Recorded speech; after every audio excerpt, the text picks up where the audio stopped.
Il existe deux familles de systèmes d'isolation par l'intérieur. Les systèmes fermés à la diffusion de vapeur et les systèmes ouverts à la diffusion de vapeur. Voyons ensemble comment concevoir et mettre en œuvre les systèmes fermés. Tout d'abord, vous devez vous assurer que le mur peut être isolé par l'intérieur avec un diagnostic adéquat. Si c'est le cas, vous devez ensuite vérifier que les éléments du système ont les bonnes caractéristiques hygrothermiques. Pour ce faire, vous commencez par décider du niveau d'isolation de votre projet. S'il s'agit d'une rénovation, il n'y a pas d'exigence réglementaire. Toutefois, ces travaux de rénovation sont une opportunité d'atteindre un niveau de performance proche d'une construction neuve si la situation le permet. Pour un bâtiment neuf, la valeur U maximale à obtenir pour les murs de façade est de 0,24 watts par mètre carré Kelvin, soit une résistance thermique globale approximative de 4 mètres carrés Kelvin par watt. Ceci correspond à une couche d'isolant d'une épaisseur de 8 à 20 cm selon le type. Dans tous les cas, vous devez atteindre un niveau d'isolation minimal pour bénéficier de primes et autres avantages offerts par les régions. Le concepteur et son maître d'ouvrage devront également décider d'une solution de mise en œuvre, contre-cloison ou panneau collé. Une fois ces choix effectués, vous devrez déterminer la résistance à la diffusion de vapeur minimale, MUD, à prévoir pour le système d'isolation par l'intérieur. Cette étape est indispensable pour éviter la condensation interne.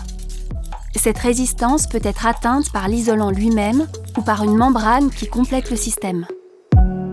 La résistance à la diffusion de vapeur minimale dépend d'une part de la résistance thermique ajoutée et d'autre part de la présence de finitions intérieures existantes sensibles à l'humidité. Attention, les règles sont plus sévères si la finition intérieure est gardée. Si possible, il est donc préférable de supprimer les finitions présentes sur le mur existant avant de procéder à l'isolation du mur. Voici une méthode simplifiée pour calculer la résistance à la diffusion de vapeur minimale. Elle s'appuie sur ce diagramme. Voyons ensemble comment l'utiliser. Le diagramme propose deux courbes. Si vous gardez la finition intérieure, il faut utiliser la courbe du dessus, en jaune.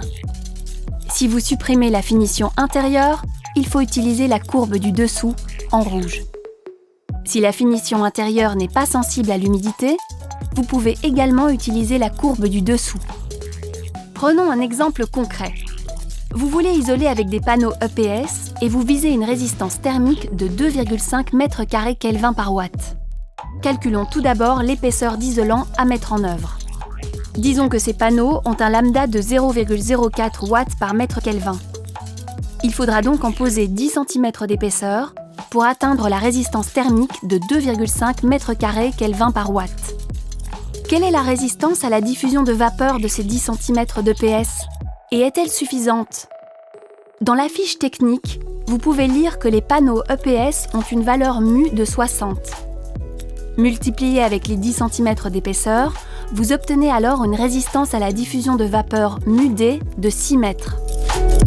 Pour vérifier si cette valeur de 6 mètres est suffisante, nous utilisons notre graphe.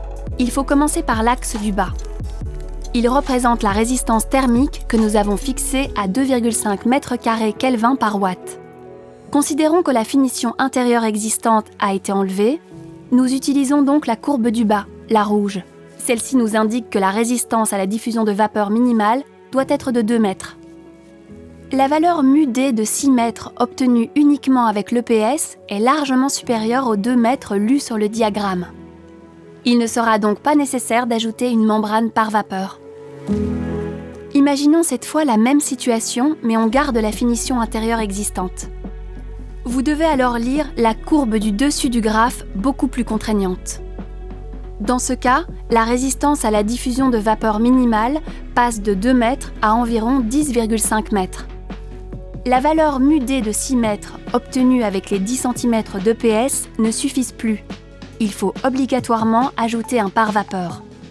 Pour savoir quelle doit être la valeur μD de ce pare-vapeur, il faut savoir que la valeur μD totale du système est la somme des valeurs μD de chaque composant, isolant thermique et pare-vapeur.